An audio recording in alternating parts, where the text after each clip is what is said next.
নিজেকে কাফেরদের মতো পাথরের একটা মূর্তির মতো নিজের হৃদয়কে গঠন করলে হবে না। আল্লাহ তাআলা মাটি থেকে শিক্ষা দেন যে মাটির দিকে তাকান। মাটি এমন ভাবে আল্লাহ তাআলা বানিয়েছেন, মাটির উপর কত মানুষ জুলুম করে, অত্যাচার করে, মাটির উপর কত মানুষ কোদাল দিয়ে ওই যে কৃষি কাজ করে কতবার মাটিকে খণ্ড বিতীর্ণ করে দেয়। কত মানুষ মাটির উপর কত বড় বড় দালান সৃষ্টি করেছে, কই মাটিতে একবারও নিজের আপত্তি দেখাইল না, নিজের ক্ষমতা একবারও দেখাইল না। আল্লাহ তাআলা যেন মাটি থেকে শিক্ষা দেন, ও আমার বান্দারা মাটির দিকে তাকা। ওই যে মাটির উপর তুই চলিস, মাটির উপর তুই পদ দিয়ে অহংকার করে চলিস, পা দিয়ে কত আঘাত করিস। কই মাটিতে একবারও বলল না, ও মানুষ কেন আবার উপর দিয়ে চলিস, কেন আমাকে এভাবে আঘাতের পর আঘাত করতেছিস। ওই যে মাটির উপর কত মানুষ বিল্ডিং আর দালান সৃষ্টি করে দালান বানায়, কত মানুষ মাটির উপর মাটিকে খুঁড়ে খুঁড়ে নদী আর পুকুর বানায়। কই মাটিতে একবারও বলল না আমাকে কেন এভাবে তুমি খণ্ড বিকর্ণ করতেছো। কুখ্যাত আলেম শেখ সাদী রহমতুল্লাহি আলাইহি সফর করতে করতে বৈলাকর জমিনের মধ্যে গেল। ইরাকের একটা জায়গার নাম বৈলাক। বৈলাক জায়গার মধ্যে গিয়া শুনেন এই জায়গায় নাকি একজন বড় আবেদ, বড় আল্লাহওয়ালা বুজুর্গ আছে। তিনার একটা সাধারণ অভ্যাস ছিল, বড় বড় বুজুর্গর কাছ থেকে সেখান থেকে যেখানে আলেম দেখতে পায়, যেখানে জ্ঞান পায়, সেখানে জ্ঞানের টানে ছুটে ছুটে যাইতো, গিয়া কিছু না কিছু জ্ঞান নিয়ে আসতো। বৈলাকার মধ্যে গিয়া কানলে আল্লাহওয়ালা বুজুর্গকে জিজ্ঞাসা করলেন, ও আল্লাহর বান্দা বুজুর্গ, আমাকে কিছু নসিহত করুন, কিছু দ্বীনি শিক্ষা দান করুন। আল্লাহওয়ালা বুজুর্গ বড় কারামতওয়ালা, পরিচয় জানতে চাইলেন। তিনি বললেন, আমি এই জামানার ইরাকের কবি শায়ের শেখ সাদী বলতেছি। বললেন, যাও যাও, তুমি আমার নসিহত গ্রহণ করতে পারবা না। শেখ সাদী বললেন, পারবো, অবশ্যই পারবো, ইনশাআল্লাহ, আপনি আমাকে কিছু নসিহত করুন। তিনি বললেন, যে দিক দিয়ে আসছো সেই দিক দিয়ে চলে যাও, তুমি আমার নসিহত গ্রহণ করতে পারবা না। এবার শেখ সাদী জোরাজোরে তার পীড়ার কারণে এবার বললেন, শুনো, বড় নসিহত, বেশি নসিহত করা লাগবে না।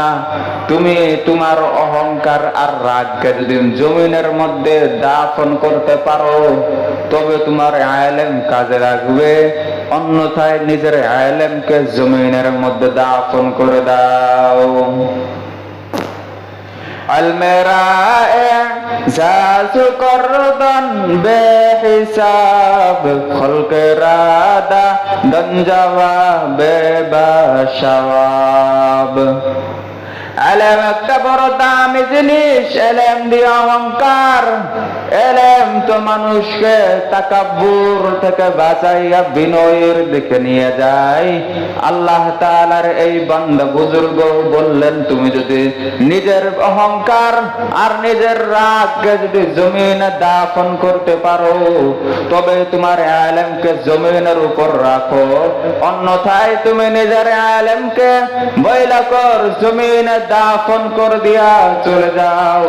এই জন্য বলেন, ওই যে মাটির দিকে তাকাও, মাটির উপর দিয়া কত মুমিন, কত বেঈমান, কত কাফের চলে। আর মাটি তো সবসময় রব্বুল আলামিনকে ডাকিয়ে বলে, ও রব, একবার শুধু আমাকে অনুমতি দিন। এই যে জমিনের উপর যত নাফরমান নাশুকরিয়া কাফেররা চলে, ও রব একবার শুধু আমাকে অনুমতি দিন, আমি মাটির দ্বিখণ্ডিত হইয়া তাদেরকে আমার ভিতরে পেটের মধ্যে নিয়ে নেই। রব ডাকিয়া ডাকিয়া বলেন, ও মাটির কোনো ফাটার দরকার নাই, কোন দ্বিখণ্ডিত হওয়ার দরকার নাই। এই যে বেঈমানরা আমার অবাধ্যচরণ করে, আমার বিরুদ্ধ করে, কিন্তু কিছু কিছু আল্লাহ ওয়ালা বুজুর্গ আছে রে মাটি, এই বুজুর্গরা সব সময় আমি আল্লাহ আল্লাহ নামের তাসবিহ জপে।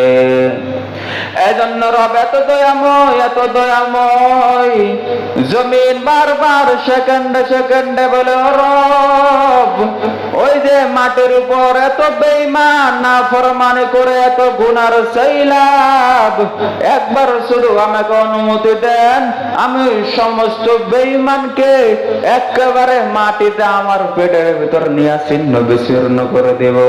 রব ডাকিয়ে ডাকিয়ে বলে, আমার কি দয়া নাই? আমার নাম তো রহমান, আমার নাম গফফার, আমার নাম তো রহিম। আমি আমার নবীর শেষ উম্মত বানাইছি, আমি নবীর কথা দিয়েছি জমিনের উপর একজন আল্লাহওয়ালা থাকার পরেও আমি কোন বেঈমানকে নিষ্পেষিত করব না। এই আল্লাহওয়ালার আল্লাহ আল্লাহ ডাকার বিনিময়ে, আমি আল্লাহকে বিশ্বাস করার বিনিময়ে আমি তার উসিলা করে সমস্ত দুনিয়াকে আমি কায়েম রাখবো। যদি এই বুজুর্গ আল্লাহওয়ালাও থাকবে না, একজন ব্যক্তিও আমি আল্লাহর তাসবিহ জপবে না, আমি ওই দিন সমস্ত দুনিয়াকে ধ্বংস করে দিব। অর্থাৎ মাটি তোমার কোনো ফাটার কোনো দরকার নাই।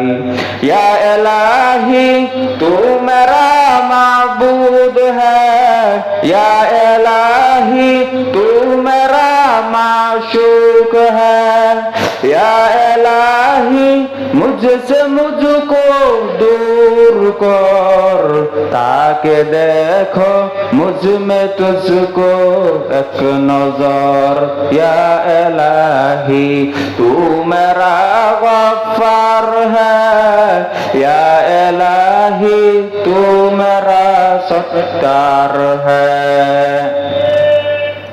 तो अल्लाह ताआला কত বড় দয়াময় যে রব, মানুষ এত নির্ভরমন, এত নির্যাতন আর নিপীড়িত করে, কিন্তু রব ডাকাইয়া থাকে, ও আমার বান্দা কখন শুধু একবার আমি আল্লাহকে আল্লাহ বলে ডাকবি। আরে বান্দা নবীর উম্মত, আর কত গুনাহ করলে তোর হৃদয় ঠান্ডা হবে, আর কত বেঈমানি করলে এবার সত্যের পথে ফিরে আসবি। ওই যে শেষ রাতের মধ্যে আল্লাহ তাআলা দেখতেছে আমার বান্দাগুলো, আদরের বান্দা জাহান্নামকে বেছে নিয়েছে, আমি আল্লাহর তো সহ্য হয় না। এজন্য বাদশার বাদশা, জমিন আসমান সমস্ত কুল কায়নাতের বাদশা হওয়া সত্ত্বেও নিজের আরশে মহল্লা ত্যাগ করিয়া প্রথম আসমানে আয়েশা ডাকেন, আলামিন মুস্তাগফিরিন ফাগফিরলা, আলামিন মারজুকিন ফারজুকলা। এর বান্দা কার গুনাহ মাফের দরকার? আমি রবকে একবার শেষ রাইতে ওইটা একবার শুধু আল্লাহ বলে ডাক, আমি আল্লাহ তোর জিন্দেগির সমস্ত গুনাহগুলো মাফ করে দেব। এর বান্দা কার রিজিকের দরকার?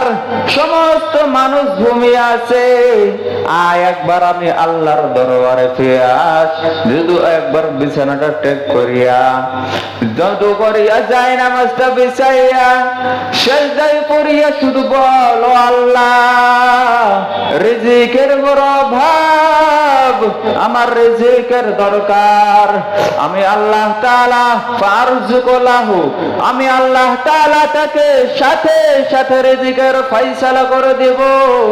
আল্লাহ তাআলা আসমান থেকে যদি বাদশার বাদশা হইয়া যদি মনে হইয়া যদি নিজের স্থান ত্যাগ করিয়া যদি নিচে আসতে পারে, তুমি কেন বান্দা নিজের বিছানা ত্যাগ করিয়া বান্দা হওয়া সত্ত্বেও বিছানা ত্যাগ করিয়া যায় না, মাঝে যাইতে পারবা না?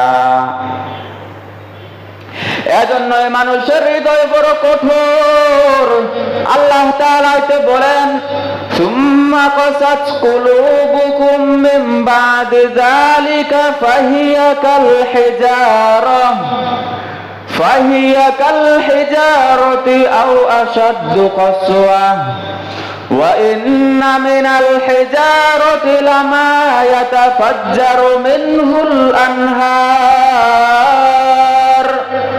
ওয়া ইন্না মিনহা লামা ইয়াশাক্কাকু ফায়াখরুজু মিনহুল মা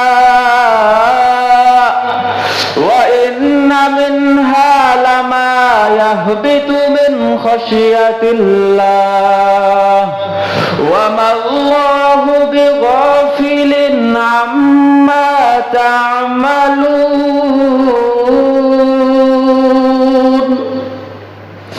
এ নবী, মনে করছো সমস্ত মানুষ নিজের মতো বড় দয়াময়, বড় তুলার মতো বড় নরম হৃদয়ের মানুষ? না রে নবী, না, সবাই তুলার মতো নরম নয়। কিছু কিছু মানুষ এমনও আছে তাদের হৃদয় হলো পাথরের মতো শক্ত, বরং এর চাইতেও আরো বড় বেশি শক্ত। ওয়া ইন্না মিনাল হিজারতি লামা ইয়াতাফাজ্জারু মিনহুল আনহার। এ নবী, কিছু কিছু পাথর তো এমনও আছে যা আমার ভয়ে ফেটে যায় এবং তা থেকে নদী আর নহর প্রবাহিত হয়। ওয়া ইন্না মিনহা লামা ইয়াশাক্কাকু ফায়াখরুজু মিনহুল মা। ও নবী, ওই যে পাহাড়ের ঝর্ণার দিকে তাকান, ওই যে পাহাড়ের উপর ঝর্ণা, আমার ভয়ে পাথর ফাইটা দ্বিখণ্ডিত হয়ে তার থেকে পানি বের হয়। ওয়া ইন্না মিনহা লামা ইয়াহবিতু মিন খাশিয়াতিল্লাহ। ও নবী, আফসোসের কোনো কারণ নাই, সব মানুষ ঈমান গ্রহণ করবে না এমনটা না। ওই যে পাথর দেখতেছেন, কিছু কিছু পাথর তো এমনও আছে আমি রবের ভয়ে তা পাহাড়ের উঁচু জায়গা থেকে ধসে নিচের মধ্যে পড়ে যাই। ওয়া মাল্লাহু বিগাফিলিন আম্মা তা'মালুন। ও নবী, চিন্তা কইরেন না, চিন্তা কইরেন না, আপনার পরিশ্রম আমি বৃথা যেতে দেব না। কিছু কিছু মানুষ এমন আছে মনে করে আমি তাদেরকে দেখি নাই, তারা নির্যাতন নিপীড়িত, অন্ধকারে রাতের আধারে জুলুম আর অন্যায় চুরি বাচ্চারে রাহজানি মাস্তানি করবে। রাজনীতিবিদরা, বড় বড় নেতারা রাতের আধারে হককে বেহকের মধ্যে পরিবর্তন করবে আর বেহককে হকের মধ্যে পরিবর্তন করবে। আল্লাহ তাআলা বলেন, ও নবী, মানুষদেরকে জানাইয়া দেন আফালাম ইয়ানজুরুন, তাদের কি কেউ দেখে না? আয়াহসাবুল ইনসানু আল্লাম ইয়ারাহু আহাদ। ও নবী, মানুষরা কি মনে করে তাদেরকে কেউ দেখে না? আল্লাহ তাআলা বলেন, আমি সর্বাবস্থায় সমস্ত মানুষদেরকে দেখে দেখে রাখি।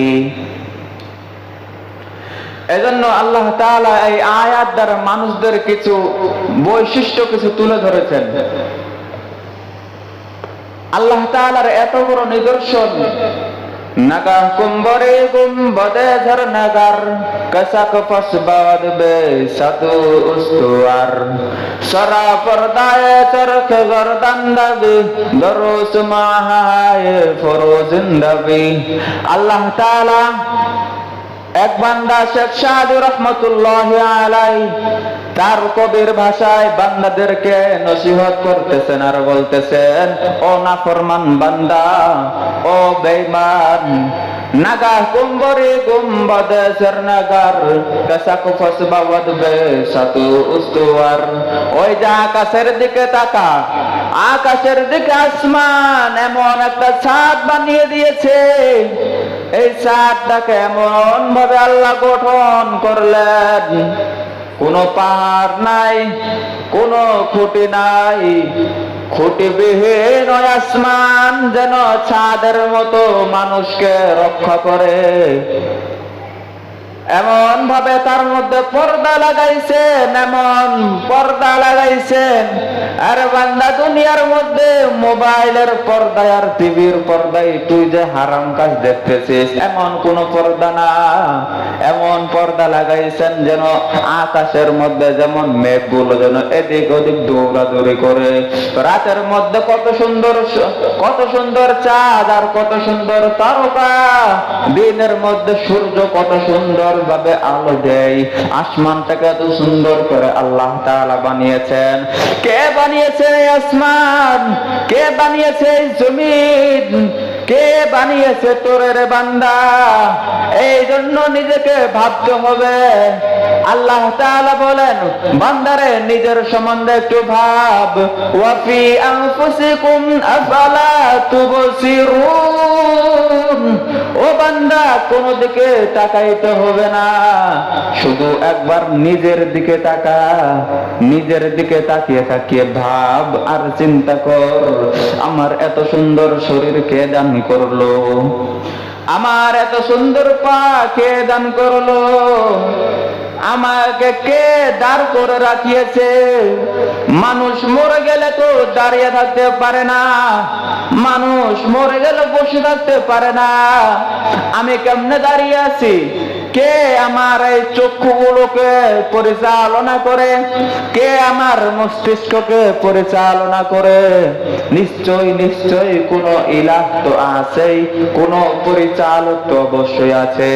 তখন মানুষ যদি চিন্তা করে, চিন্তা করলে অবশ্যই সে খুঁজে পাবে, ইন্নাল্লাহা আলা কুল্লি শাইইন কাদির। আল্লাহ তাআলার সক্ষম, আল্লাহ তাআলা এমন সক্ষম, আমাকে দাঁড়িয়ে রাখতে সক্ষম, আমাকে পরিচালনা করতে সক্ষম, আমাকে এত সুন্দরভাবে পরিচালনা করতে, আমার সুন্দর গঠন দিতে এত সক্ষম হয়ে গেল। আল্লাহ তাআলা ছাড়া অন্য কেউ হতে পারে না। আর যদি হিন্দুদের মতো 360 জন 400 জন আল্লাহ মানে, ইলাহকে মানে, এবার আল্লাহ তাআলা এটাও সমাধান দিয়ে বলে যে যদি আল্লাহ তাআলা ছাড়া অন্য কোন ইলাহ থাকতো, তাহলে নিশ্চয় নিশ্চয় আসমান আর জমিন ধ্বংস হয়ে যেত। আল্লাহ তাআলা রব্বুল আলামিন নবীর মুখে একটা হাদিস উচ্চারণ করিয়েছেন। নবীকে বললেন, ও নবী, মানুষদেরকে জানাইয়া দিন। নবী এবার হাদিসের মধ্যে বলেন, আউয়ালু মা ইউদআ ইলাল জান্নাতি ইয়াউমাল কিয়ামাতি মান ইয়াশকুরিল্লাহ তাআলা ফিশ শাররা'i ওয়াদ দাররা। আল্লাহ তাআলা আবার কোরআনের মধ্যে বলে দিলেন, মানুষদেরকে আমি সুখ শান্তি দুঃখ কষ্ট দিয়ে পরীক্ষা করব। কারো জমিনের মধ্যে ফসল দিয়ে দিব, কারো জমিনের মধ্যে ফসলকে ধ্বংস করে দেব। কাউকে রাজা বানাবো, আমির বানাবো, কাউকে প্রজা বানাবো, দরিদ্র বানাবো, অনেকজনকে ক্ষুধা দিয়ে পরীক্ষা করব, অনেকজনকে ধন সম্পদ দিয়ে পরীক্ষা করব, কাউকে দেব সুখ, কাউকে দেব দুঃখ। এমন ভাবে আমি পরীক্ষা নেব। পরীক্ষা নেওয়ার পরে যদি কেউ যদি সফল হয়, তাহলে আমি আল্লাহ তাআলা তাদেরকে মুমিন বলে ঘোষণা করব। আর যারা মুমিন হবে, ইন্নাল্লাযীনা আমানু ওয়া আমিলুস সালিহাতি ফালাহুম আজরুন গায়রু মামনুন। যারা মুমিন ও ভালো কাজ করে, আমি আল্লাহ তাআলার পক্ষ থেকে নিরবিচ্ছিন্ন পুরস্কার থাকবে। আল্লাহর রাসূল বলে, আউয়ালু মা ইউদআ ইলাল জান্নাতি ইয়াউমাল কিয়ামাহ। কিয়ামতের দিন আল্লাহ তাআলা ওই ব্যক্তিকে সর্বপ্রথম জান্নাতের দিকে আহ্বান করবে, মাইয়াশকুরিল্লাহু তাআলা ফিশ শাররা'i ওয়াদ দাররা। যারা সুখে এবং দুঃখে আল্লাহ তাআলার শুকরিয়া আদায় করে। এজন্য আল্লাহ তাআলা বলেন, লাইন শাকারতুম লাযিদান্নাকুম। যারা আমার শুকরিয়া আদায় করবে, আমি আল্লাহ নিয়ামতকে আরো বাড়িয়ে দিব। ওয়ালাইন কাফারতুম ইন্না আযাবি লাশাদীদ। আর যদি তোমরা আমার অকৃতজ্ঞ প্রকাশ করো, যদি তোমরা আমার বিরুদ্ধাচরণ করো, আমার নিয়ামত পাওয়ার পরেও যদি নিয়ামত খাইয়া যদি তুমি যদি শুকরিয়া আদায় না করো, নিয়ামতের অস্বীকার করো, নিশ্চয় মনে রাখবা ইন্না আযাবি লাশাদীদ, নিশ্চয় নিশ্চয় আমার আযাব বড় কঠিন। তো এজন্য আল্লাহ তাআলা রব্বুল আলামিন মানুষদেরকে যে জন্য সৃষ্টি করেছেন, ওয়ামা খালাকাতুল জিন্না ওয়াল ইনসা ইল্লা লিয়াবুদুন, আমি আল্লাহ তাআলা মানুষ আর জিনকে সৃষ্টি করেছি লিয়াবুদুন, শুধুমাত্র আমি আল্লাহর ইবাদত করার জন্য। বান্দারে 24টা ঘন্টা আমার ইবাদত। বলে কেমনে? বলে বান্দারে তুই যদি ঘুমাস, ঘুমানোর সময় যদি রাসূলের সুন্নত গুলো মানে ঘুমাস, ডান কাত দিকে কাত হয়ে ঘুমাবি, ঘুমানোর সময় রাসূলের উপর দুরূদ পড়বি, আয়াতুল কুরসি বইরা বুকের মধ্যে একটা ফু দিবি, এরপরে বলবি আল্লাহুম্মা বিসমিকা আমুতু ওয়া আহইয়া, আল্লাহ তাআলা আমি আপনার নামে ঘুমানো শুরু করলাম, ঘুম একটা মৃত্যুর মতো, আবার আপনার তৌফিক হলে আবার জীবিত হব। আবার সকালবেলা ঘুম থেকে উঠবি, উঠে বলবি আলহামদুলিল্লাহিল্লাযী আহইয়ানা বা'দা মা আমাতানা ওয়া ইলাইহিন নুশুর, সমস্ত প্রশংসা ওই আল্লাহ তাআলার জন্য যিনি মৃত্যু নামক ঘুম থেকে আবার জাগিল করলো এবং তার দিকে আমরা প্রত্যাবর্তনশীল। এরপর ওযু করবি, ওযু করার শুরুতে বলবি বিসমিল্লাহি আল্লাহু আকবার, বিসমিল্লাহি আল্লাহু আকবার বড় ওযু শুরু করবি। ওযুর মাঝখানে মাঝখানে বলবে আল্লাহুম্মা কফিনি বিহালালিকা আন হারামিকা ওয়া আগনিনি বিফাদলিকা আম্মান সিওয়াক। ওযু শেষে আবার বলবে আশহাদু আল্লা ইলাহা ইল্লাল্লাহু ওয়াহদাহু লা শারীকা লাহু ওয়া আশহাদু আন্না মুহাম্মাদান আবদুহু ওয়া রাসূলুহু। এরপরে আবার নামাজ পড়বে, নামাজের শেষে আবার বলবে আস্তাগফিরুল্লাহ আস্তাগফিরুল্লাহ আস্তাগফিরুল্লাহ আস্তাগফিরুল্লাহ। পড়ার আগে বলবে আল্লাহু আকবার, আল্লাহর বড়ত্ব প্রশংসা করবে। এরপর আবার নামাজের শেষে আবার যখন নাস্তা শুরু করবে, খাওয়ার সময় খাওয়ার আগে বলবে আল্লাহুম্মা বারিক লানা ফীমা রাযাকতানা ওয়া কিনা আযাবান নার। খাওয়ার শুরুতে বলবে বিসমিল্লাহি ওয়া আলা বারাকাতিল্লাহ।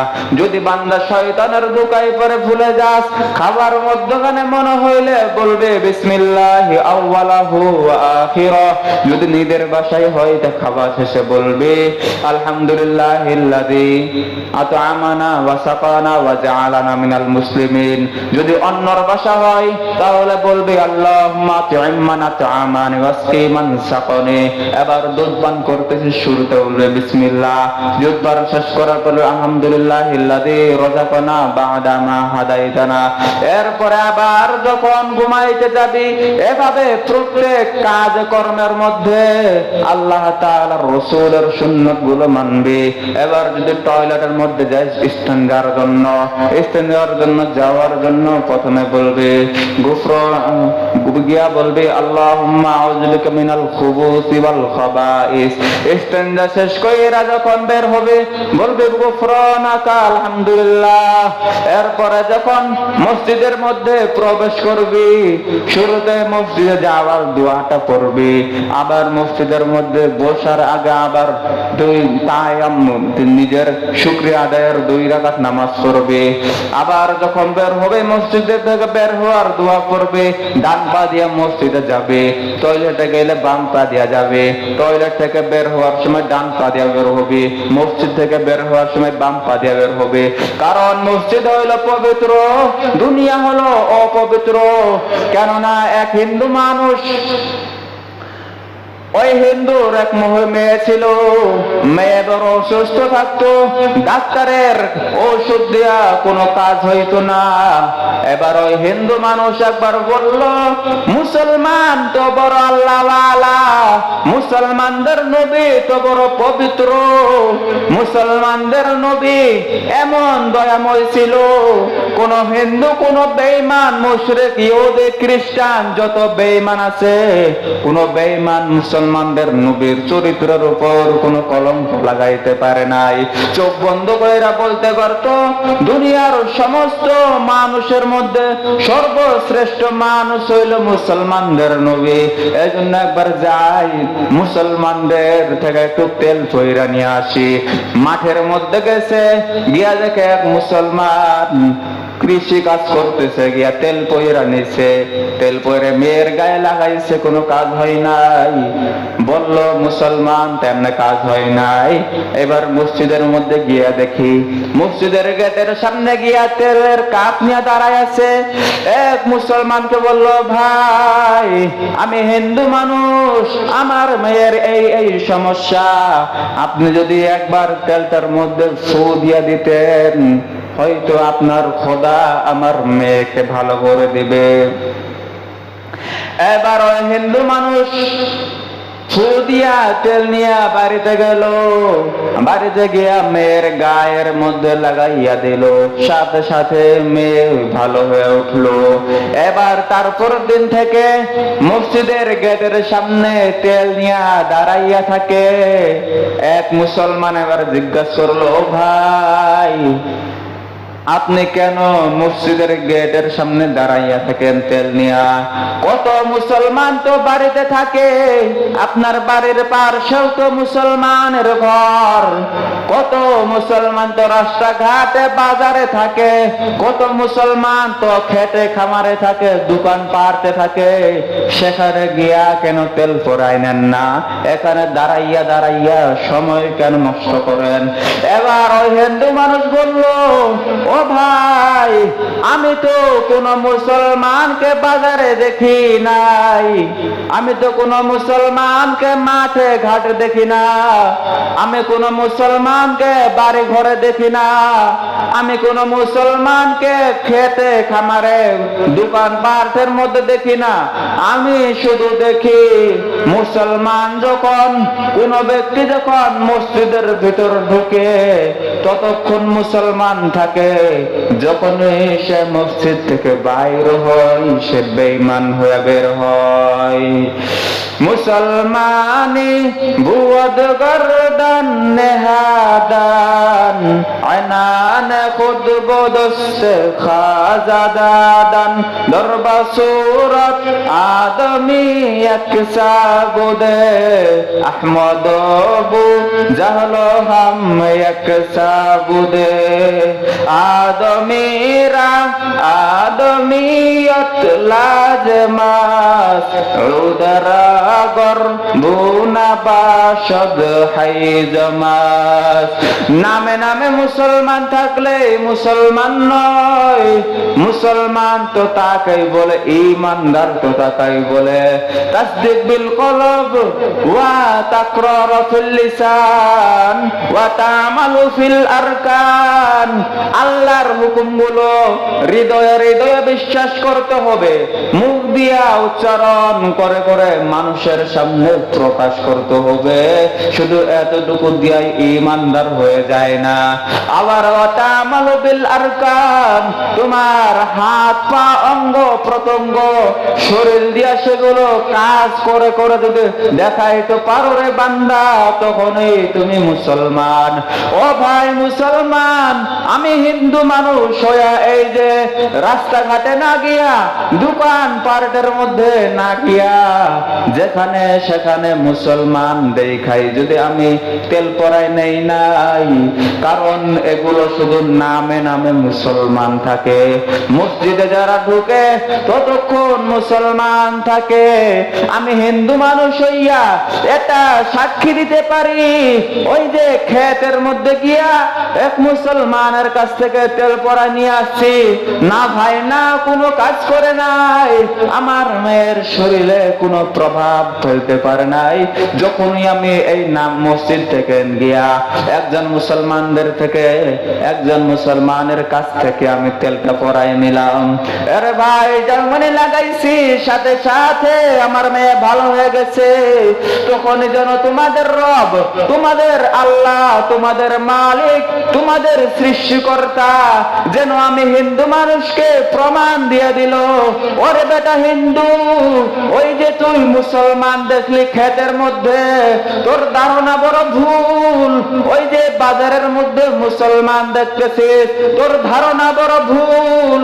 ওই যে দোকানের মধ্যে মুসলমান, না ভাই না, ওটাও মুসলমান না। ওরে হিন্দু, তুই যদি মুসলমান খুঁজে বের করতে চাস, যা যা দৌড়াই যা। ওই যে নামাজের সময় যখন মুয়াজ্জিনে বলে আল্লাহু আকবার, আল্লাহু আকবার, আশহাদু আল্লা ইলাহা ইল্লাল্লাহ, আশহাদু আন্না মুহাম্মাদার রাসূলুল্লাহ, হাইয়া আলাস সালাহ, হাইয়া আলাল ফালাহ, এই শব্দগুলো শুই না যে ব্যক্তি মসজিদের মধ্যে দৌড়ায়, যা যা ওইখানে অপেক্ষা কর, অপেক্ষা কইরা যে ব্যক্তি নামাজ পড়ে যখন কোন ব্যক্তি বাইর হয়, গেটের সামনে তাকে ধরবি, ধইরা বলবে ভাই একটু তেলটা ফুইকা দেন, ওই ব্যক্তির তেলটাই তোর কাজে আসবে, কারণ ওই হলো মুসলমান। আর বাকি সব নামধারী মুসলমান বাস্তবে শয়তান। এজন্য আমাদের উচিত হইল নামাজের সময় নামাজ পড়া। যখন নামাজ শেষ হয়ে গেল, মসজিদ থেকে বের হয়ে বাইরে বের হইয়া যে রবের ইবাদত করে আসলাম, ওই রবকে না ভুইলা মুখে মুখে রবের জিকির করা। এক আল্লাহ ওয়ালা বুজুর্গ একদিন বড় শীত, কনকন শীত, কারো কাছে আশ্রয় পায় নাই, মুসাফির ব্যক্তি দেখলো এক হোটেল দেখা যায়, হোটেলের কাছে গিয়া বলল ভাই আমাকে একটু আগুনের তাপ পোহাইতে দিবেন। বললেন তাপেন, আগুনের তাপ পোহান, সমস্যা নাই। এবার দেখে যে বেটা ওই জায়গায় মেসিয়ারে কাজ করতেছে, রুটি বানাইতেছে, রুটি বানায়, এক একটা রুটি গরম তাওয়ার মধ্যে দেয় আর বলে আল্লাহু আকবার।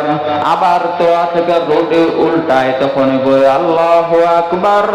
রুটি তাওয়া থেকে উঠায় যখন অন্য জায়গায় রাখে, তখনও বলে আল্লাহু আকবার। সেকেন্ডে সেকেন্ডে রবের নাম। এবার বলে ও ভাই, আমি এত বড় আল্লাহ ওয়ালা, এত বড় আলেম, আমি তো একবার আল্লাহু আকবারের নাম জপলাম না, এখন বৈশা বৈশা দাঁড়াইয়া দাঁড়াইয়া তুমি এত আল্লাহু আকবার বলো কেন? কি লাভ পাইছো? কি মজার মধ্যে আছে? বলো ভাই আপনি কে? আমি তো চিনি না, তবে সইনা রাখেন আমি নামাজ পড়ে যখন বের হই, আমি তখনও আমার মালিককে ভুলি না। যখন আমার আল্লাহ আমাকে নামাজের জন্য ডাকে, নামাজ পড়লাম, রবের স্মরণ করলাম, পরে আবার ভুইলা গেলাম, ওই মুসলমান আমি না। আমি আমার রবকে সর্বদা স্মরণে রাখি। এই যে আল্লাহু আকবার, আল্লাহু আকবারের জিকির করি, এর আল্লাহু আকবারের জিকিরের কারণে আমাকে আল্লাহ তাআলা মুস্তাজাবুদ দাওয়াত বানিয়ে দিয়েছেন। আমি আমার মালিকের কাছে যা চেয়েছি তাই পেয়েছি। আমি আমার মালিক রে ভালোবাসা যদি কোনো দোয়া করছি, সাথে সাথে কবুল হয়ে গেছে। আমার শুধু একটা দোয়া কবুল হয় নাই। এই জামানার বড় বুজুর্গ আল্লাহ ওয়ালা এক ব্যক্তি আছে, ওই বড় বুজুর্গকে আমি দেখি নাই। আমি রবের কাছে দোয়া করছি সকালে, ও রব আমাকে একবার ওই বুজুর্গকে দেখাইয়া দাও।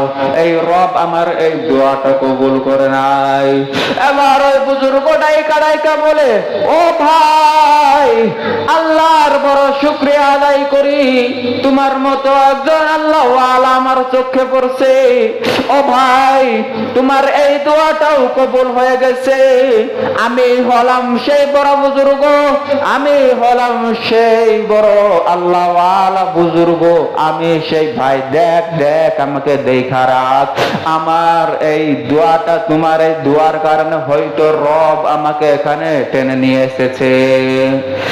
ইয়া ইলাহি তু মেরা গফফার হ্যায়, ইয়া ইলাহি তু মেরা সত্তার হ্যায়, ইয়া ইলাহি মুঝসে মুঝকো दूर कर, ताके देखो मुझ में तुझको एक नजर। এজন্য রবের জিকির সর্বাবস্থায় সব জায়গায় করতে হবে। মসজিদের মধ্যে গিয়া শুধু আল্লাহু আকবার বইলা নামাজ শুরু কইরা, আসসালামু আলাইকুম বইলা নামাজ শেষ করে দিয়া রবের জিকির হয়ে গেছে, শুকরিয়া আদায় হয়ে গেছে? না রে ভাই, না।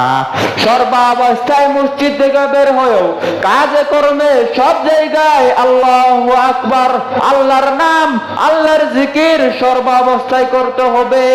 এটাকেই বলেন নরম দিলওয়ালা। এজন্য আল্লাহ তাআলা মানুষদেরকে ওই হিন্দু বেটাকে জানিয়ে দিলেন, ওই হিন্দু, ওই বেঈমান নাফরমান বান্দা, তুই যখন আমার ফরমাবারদারি বান্দা খুঁজতেছিস, যা যা মসজিদের পাশে গিয়া দাঁড়া। কারণ এরা মসজিদ থেকে বের হইলে আমি রবকে ভুলে যাই, আমি মসজিদ থেকে বের হইলে আমার ধর্ম, আমার দ্বীনকে ভুলে যাই, আমার রসুলকে ভুলে যাই, দুনিয়ার কাজের মধ্যে লিপ্ত হয়ে যায়। তখন আর আমার কাতারের মধ্যে, আমার ওই লিস্টের মধ্যে তখন তারা মুসলমান থাকে না, তখন তারা তোর মতো বেঈমান হয়ে যায়। যখন তারা মসজিদে ঢুকে আবার তারা আমার কাছে মুসলমান হয়ে যায়। তোমার ওই মুসলমানের তুমি ফুটা নিয়ে আসো, আমি তোর মেয়েকে ভালো করে দেব। এজন্য রব নবীকে জানিয়ে দিলেন, সুম্মা কাসাত কুলুবুকুম মিন বাদি যালিকা ফাহিয়া কাল হিজারতি আও আশাদ্দু কাসওয়া ওয়া ইন্না মিনাল হিজারতি লামা ইয়াতাফাজ্জারু মিনহুল আনহার ওয়া ইন্না মিনহা লামা ইয়াশাক্কাকু ফায়াখরুজু মিনহুল মা ওয়া ইন্না মিনহা লামা ইয়াহবিতু মিন খাশিয়াতিল্লাহ وما الله بغافل عما تعملون। রাসূল কি মনে করেছেন সমস্ত মানুষ আপনার দাওয়াতে হেদায়েত পেয়ে যাবে? ও রাসূল, শুনে রাখেন, যাকে আল্লাহ তাআলা হেদায়েত দিবে, মাই ইয়াহদিল্লাহু ফাহুয়াল মুহতাদ ওয়া মাই ইউদলিল ফালান তাজিদ লাহু ওয়ালিয়াম মুরশিদা। আমি আল্লাহ যাকে হেদায়েত দিব সে হেদায়েত পেয়ে যাবে, আর আমি যাকে গুমরাহ করব সে হেদায়েত পাওয়ার মতো মুরব্বিও পাবে না। এজন্য রব রসুলকে সান্ত্বনা দেন, মন খারাপ করার কোনো বিষয় না। ওই যে মূসার জামানায় রসুল স্মরণ করুন, ওই মূসার জামানাকে। মূসা সমস্ত তাদের শর্ত অনুযায়ী তাদেরকে সমস্ত প্রমাণ আদি দেখানোর পরেও তাদের হৃদয়গুলো যেন পাথরের মতো হয়ে গেছিল। পাথর নয়, বরং এর চাইতেও আরো শক্ত হয়ে গেছিল। কিছু কিছু পাথর তেমন আছে রাসূল, এমনও কিছু কিছু পাথর আছে আমি আল্লাহ তাআলার ভয়ে ফেটে যাই, ফেটে গিয়ে সেগুলো থেকে নদী আর নালা প্রবাহিত হয়ে যায়। আরো কিছু পাথর এমনও আছে রাসূল পাহাড়ের উপর ফেটে যায়, সেগুলো থেকে ঝর্ণার পানি বের হয়। আবার কিছু এমনও পাথর আছে যেগুলো পাথর পাহাড়ের উপর থেকে আমি আল্লাহর ভয়ে কাঁপতে কাঁপতে জমিনের নিচে পড়ে যায়। আর রাসূল জেনে রাখেন, ওই যে কাফের বেঈমানরা আপনারে অস্বীকার করে, আমি আল্লাহ তাদের থেকে খবরহীন নই।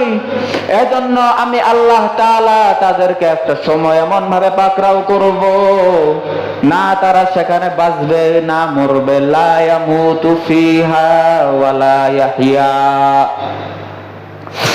আল্লাহ তাআলা এজন্য রাসূলকে এভাবে সতর্ক করলেন, আর মানুষদেরকে যেন বললেন যে হে মানুষ, হৃদয়কে পাথর বানিও না। যে তোমাকে সৃষ্টি করেছে, সৃষ্টি যে রব করেছে, ওই রবের সম্বন্ধে তুমি কঠোর হও না। যে তোমার উপর ইহসান করেছে, তুমি ইহসানের ব্যাপারে কঠোর হও না। এজন্য শায়ের বলেন, খাহি কে মুতামাত্তি শাওই আজ নিয়ামত দুনিয়া, বা খলক করম কুনচু খুদা বা তু করম করদ। তুমি যদি চাও দুনিয়ায় নিয়ামত প্রাপ্ত হওয়ার জন্য, তাহলে তুমি মানুষের উপর, মাখলুর উপর এমন ভাবে রহম করো যেমন ভাবে রব তোমার উপর রহম করেছে। এজন্য পাথর হইলে হবে না, হৃদয়কে কোমল রাখতে হবে। আল্লাহ তাআলা ওই হৃদয়ে বসবাস করেন যে হৃদয় কোমল হয়। এজন্য আমাদের সর্বদা উচিত নিজেকে কলুষিত থেকে মুক্ত করে সাধারণ ভাবে জীবন যাপন কইরা রবের ইবাদত করে করে মানুষের উপকার করে নিজের জীবন কাটানো। তো আল্লাহর রাসূলকে আল্লাহ তাআলা এই হুকুমগুলো দিলেন, আর এগুলো বললেন যে রাসূল, মনে করতেছেন সমস্ত মানুষ আপনার মতো নরম দিলওয়ালা, কিন্তু না। ওই যে আবু জাহেল, ফিরাউন, হামান, কারুন, নমরুদ আর আবু লাহাব, কিছু কিছু মানুষ এদের মতো কিছু মুসলমানদের মধ্যে থেকে তাদের মতো কঠোর দিলওয়ালা হবে। তো এজন্য রাসূলকে এই সান্ত্বনাগুলো দিয়ে মানুষদেরকে উপদেশ স্বরূপ দুনিয়ার সমস্ত মানুষদেরকে শিক্ষা দিলেন যে নিজের হৃদয়কে তুমি কঠোর বানিও না। তোমার হৃদয়কে যে গোষ্ঠের টুকরা দিয়ে বানিয়েছি, সেই মাংসের টুকরাটাও কেমন জানি ধরতে গেলে কেমন জানি নরম নরম। নরম দ্বারা বোঝা যায় যে তোমার হৃদয়ের নিজের